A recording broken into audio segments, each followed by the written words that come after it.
การต่อมาพระพุทธเจ้าเสด็จจาริกไปประทับอยู่ที่อนุปิยอัมพวัน ป่ามะม่วงซึ่งเป็นสถานที่ที่พระพุทธองค์เคยประทับพักแรมเมื่อแรกออกบรรพชาบรรดาเจ้าชายสากยะ5 พระองค์คือเจ้าชายพัทธิยะเจ้าชายอนุรุทธะเจ้าชายอานนท์เจ้าชายภคุเจ้าชายกิมพิละและฝ่ายโกริยะวงศ์คือเจ้าชายเทวทัตพร้อมด้วยช่างตัดผมอุบาลีอีก1 คนได้พากันเดินทางมาเข้าเฝ้าเพื่อทูลขอบวชพระพุทธองค์จึงประทานการบรรพชาให้อุบาลีช่างตัดผมก่อนและเจ้าชายทั้ง6 พระองค์ตามลำดับ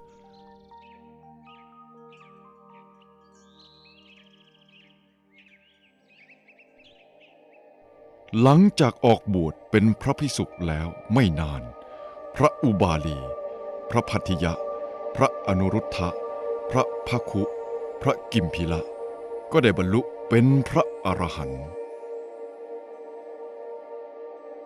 พระอานนท์หลังจากบวชแล้วได้รับฟังโอวาทจากพระปุณณมันตานีบุตรได้บรรลุโสดาปัตติผลส่วนพระเทวทัตเท่านั้นได้เพียงฤทธิ์ปุถุชนคือสามารถแสดงฤทธิ์อันเป็นโลกิยะเท่านั้น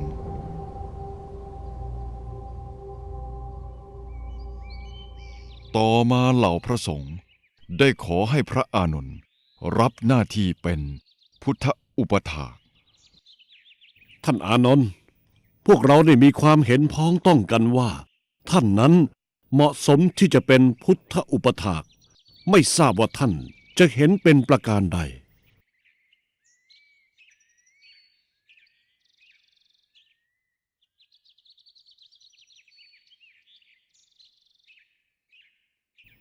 ข้าแต่องค์พระบรมศาสดา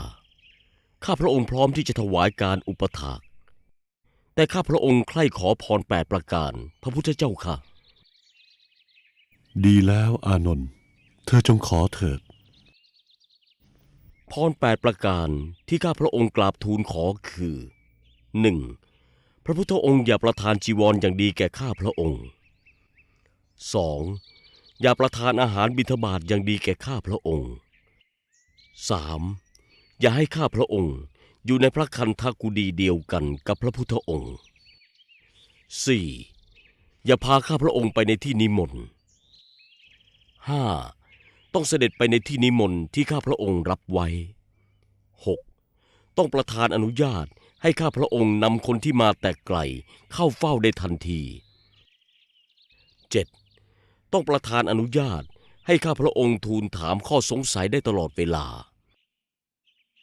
8. ถ้าพระพุทธองค์ไปแสดงธรรมที่ไหนก็ขอทรงโปรดแสดงให้ข้าพระองค์ฟังด้วยพระพุทธเจ้าข้าถูกต้องแล้วอานนท์เราให้พรนั้นแก่เธอ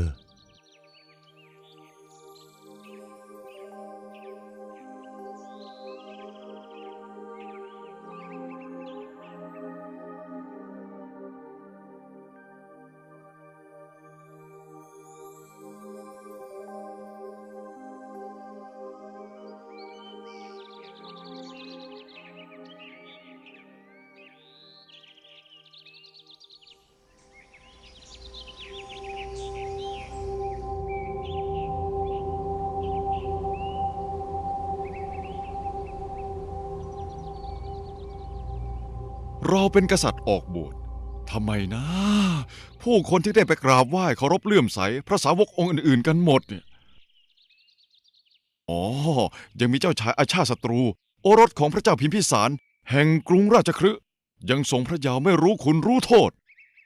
เราต้องไปแสดงฤทธิ์ให้เห็นเจ้าชายจะได้เลื่อมใส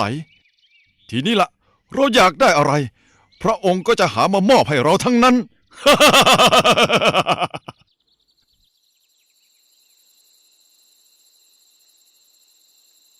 ท่าน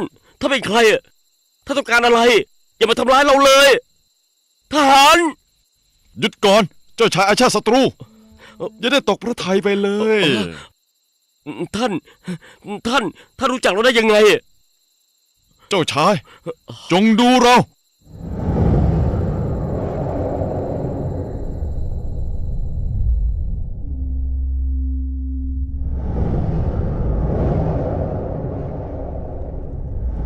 ฮะนี่ท่าน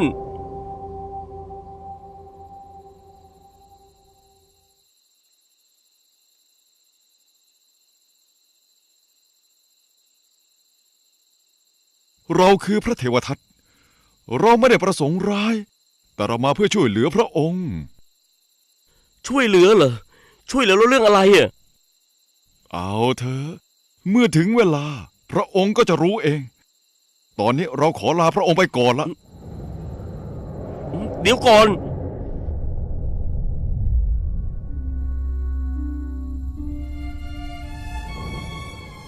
เราแสดงฤทธิ์จนเจ้าชายอาชาติศัตรูเคารพเลื่อมใส มอบสิ่งของให้เราทุกอย่างตามแต่จะปรารถนา ผู้จะได้ปกครองพระสงฆ์ทั้งหลาย สมควรจะเป็นตัวเรา พระเทวทัตนี่เอง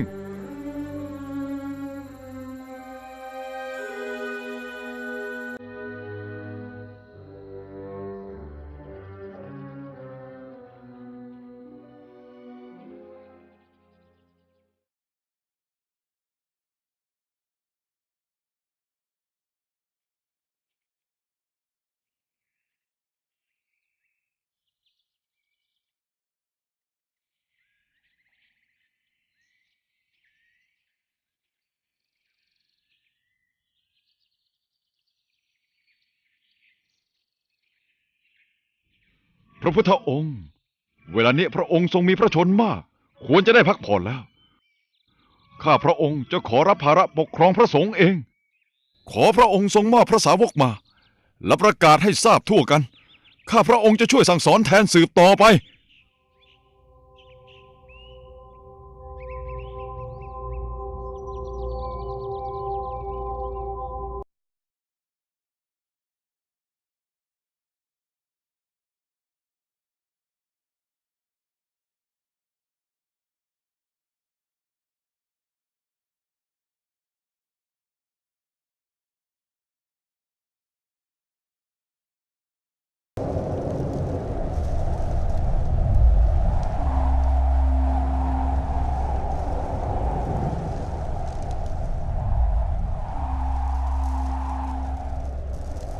ท่านทำให้เราได้รับความอับอายต่อหน้าผู้คน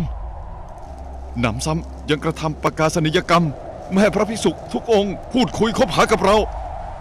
นับแต่นี้ไป เราจะทำให้ท่านพินาศจงได้ ไม่ได้ ท่านทำอย่างนี้ไม่ได้ มหาบพิตรลองไตร่ตรองให้ดีๆ ถึงพระองค์จะได้ครองราชย์สมพระประสงค์แล้ว แต่พระองค์ต้องปลงพระชนพระบิดาอยู่ดี หากวันใดพระบิดาของพระองค์เกิดอาลัยในราชสมบัติ เปลี่ยนพระทัยมาชิงคืน เมื่อนั้นมีเหรอพระบิดาจะปล่อยพระองค์ไป ทางที่ดีพระองค์ต้องลงมือก่อน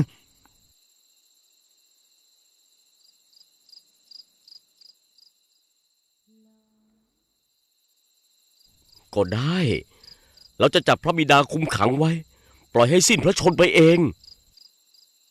แล้วแต่พระองค์จะตัดสินพระทัยเถิด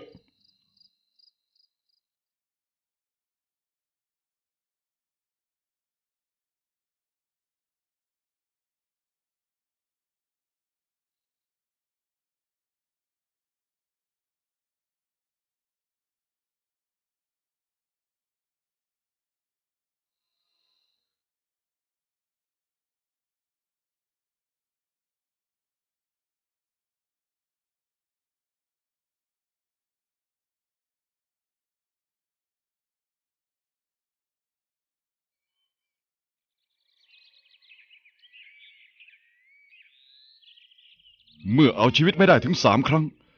ก็ต้องใช้วิธีสุดท้ายละ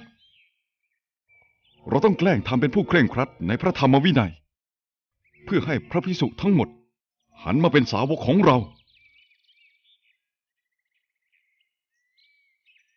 เพื่อให้ภิกษุในพุทธศาสนา มีคนเลื่อมใสศรัทธามากยิ่งขึ้น ข้าพระองค์ขอให้บัญญัติให้เหล่าภิกษุ ถือปฏิบัติอย่างเคร่งครัด5 ข้อ ข้อที่ 1ให้ภิกษุอยู่ในป่าห้ามจำพรรษาในเมืองหรือในหมู่บ้าน ข้อที่ 2ให้บิณฑบาตอย่างเดียวห้ามรับกิจนิมนต์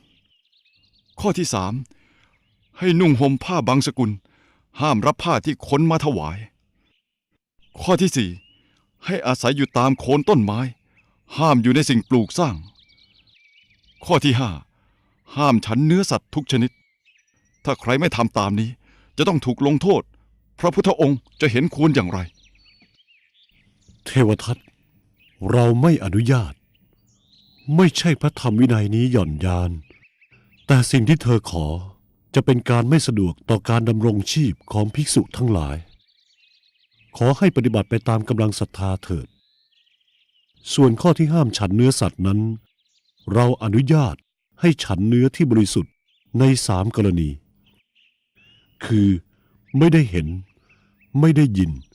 และไม่สงสัยว่าฆ่ามาเพื่อตน ภิกษุทั้งหลายพวกท่านคิดว่าใครจะประเสริฐกว่ากัน ข้อปฏิบัติของเราเคร่งครัดกว่า ผู้ใดเห็นด้วยกับเราก็จงไปอยู่กับเราเถิด เทวทัตอย่าทำอย่างนั้นเลย การทำสังฆเพศแบ่งแยกเหล่าภิกษุสงฆ์เป็นบาปกรรมหนักมากนัก ตั้งแต่วันนี้ไปข้าพเจ้าหาใช่สาวกของท่านไม่ข้าพเจ้าจะทำสังฆกรรมแต่เฉพาะพวกข้าพเจ้าเท่านั้นใครเห็นด้วยขอให้ตามเรามา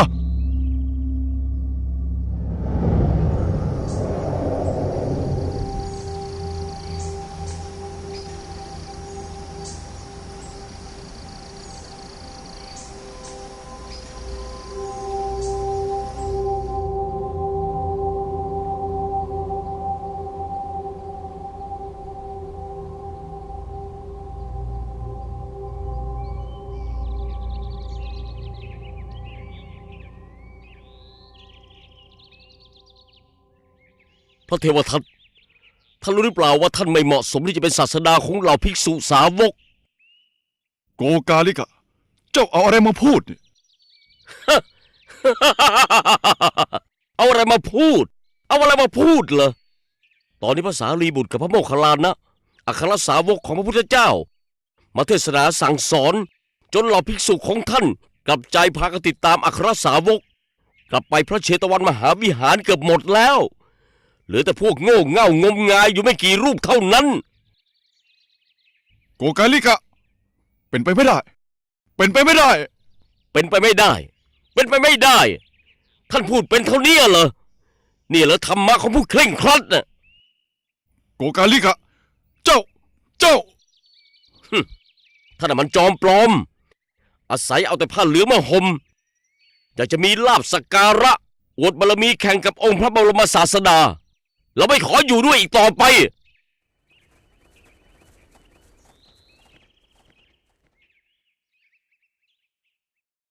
โกกาลิกะกลับมาเดี๋ยวนี้โกกาลิกะ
เพราะป่วยหนักอาการไม่ยอมทุเลามานานแล้ว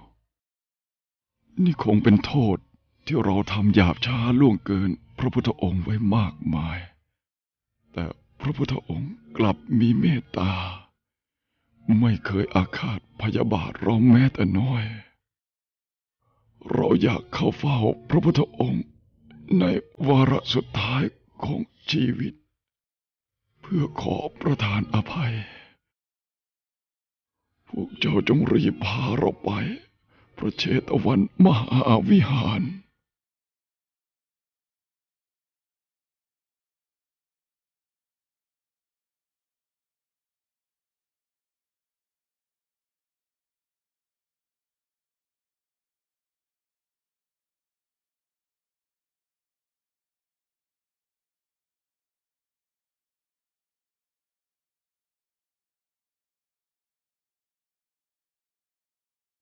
ใกล้ถึงพระเชตวันมหาวิหารแล้ว เราขอพักชำระร่างกายก่อนเข้าเฝ้าพระพุทธองค์สักนิดเถอะ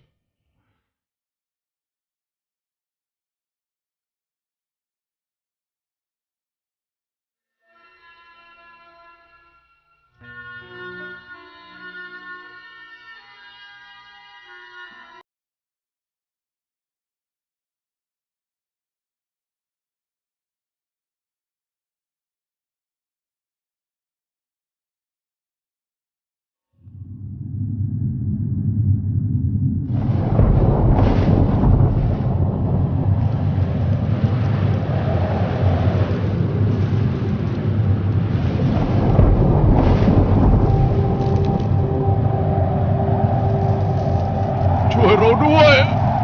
พวกเจ้าช่วยเราด้วย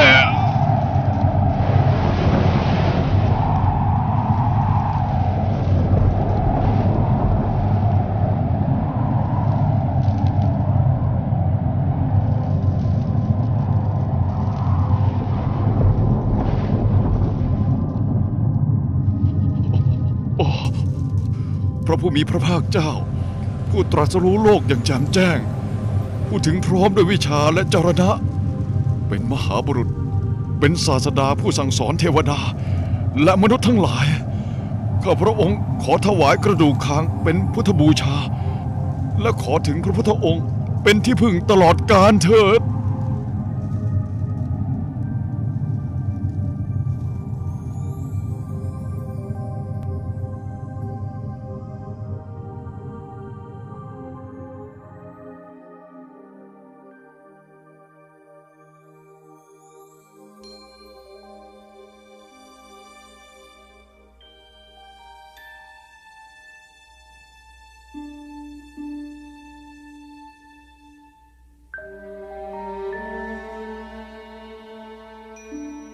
พระเทวทัตมีบาปหนาสาหัส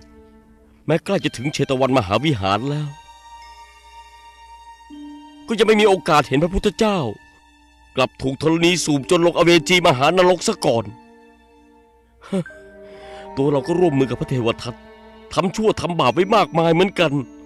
แม้เวลานอนก็ยังหลับตาลงไม่ได้ เฝ้าแต่นึกถึงผลกรรมรุ่มร้อนใจอยู่ตลอดเวลา ท่านหมอชีวก ท่านเห็นว่าเราควรจะทำอย่างไร ข้าพระพุทธเจ้าเห็นว่า พระองค์น่าจะเสด็จไปเฝ้าพระบรมศาสดา เพื่อกราบทูลขอประทานอภัย จึงจะเป็นการสมควรอย่างยิ่งพระเจ้าค่ะ จริงอย่างที่ท่านว่า อย่างนั้นท่านไปเข้าเฝ้าพระบรมศาสดาด้วยกันกับเรานะ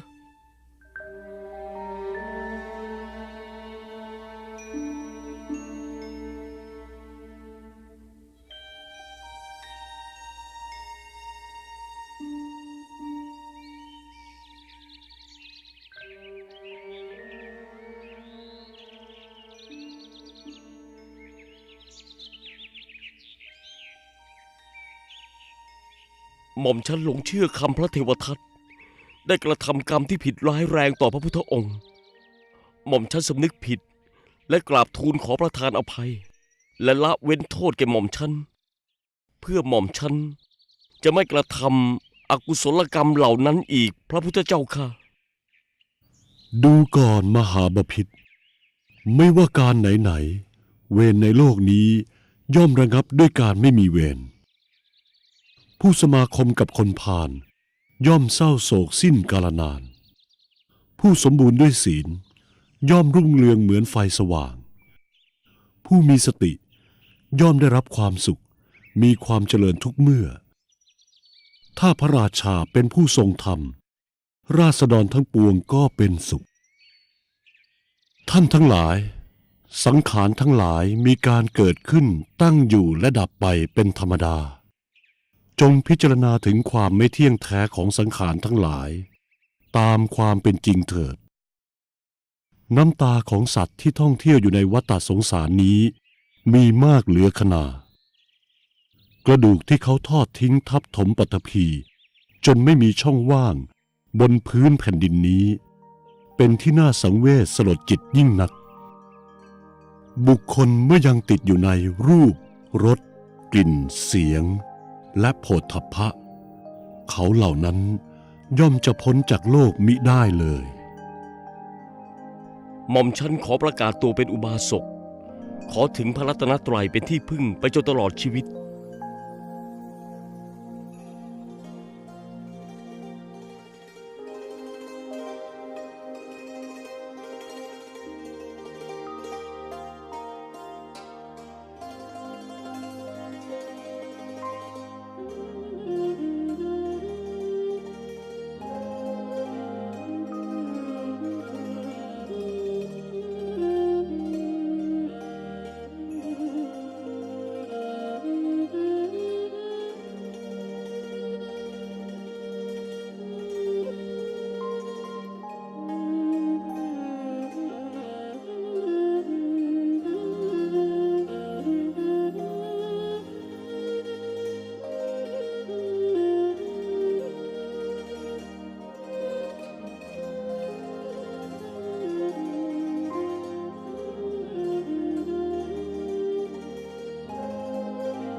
พระราชาองค์นี้